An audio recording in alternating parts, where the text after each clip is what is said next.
বিসমিল্লাহির রহমানির রহিম। আসসালামু আলাইকুম। আমি মোহাম্মদ আজহারুল ইসলাম, ৮ নং আউশনাড়া ইউনিয়ন বিএনপির সভাপতি, সাবেক আউশনাড়া ইউনিয়ন বিএনপির সাধারণ সম্পাদক। পবিত্র ঈদুল আজহা উপলক্ষে আমি আমার ব্যক্তিগত পক্ষ থেকে, ইউনিয়ন বিএনপির পক্ষ থেকে পবিত্র ঈদুল আজহা উপলক্ষে সকলকে জানাই ঈদ শুভেচ্ছা।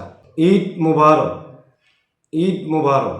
এবং মাননীয় মন্ত্রী আলহাজ ফকির মাহবুব আলম স্বপন ভাইয়ের পক্ষ থেকে আউশনাড়া ইউনিয়নবাসী সহ উপজেলার সকল স্তরের জনগণকে জানাই আজহা উপলক্ষে সকলকে জানাই ঈদের শুভেচ্ছা। ঈদ মুবারক। ঈদ মুবারক মানে আনন্দ, ঈদ মানে খুশি, ঈদ মানে উৎসব। এই উৎসবটাকে আমরা যেন সকলেই ভাগাভাগি করে এই আনন্দটাকে যেন আমরা উদযাপন করতে পারি। পক্ষ থেকে সকলকে জানাই ঈদুল আজহা শুভেচ্ছা।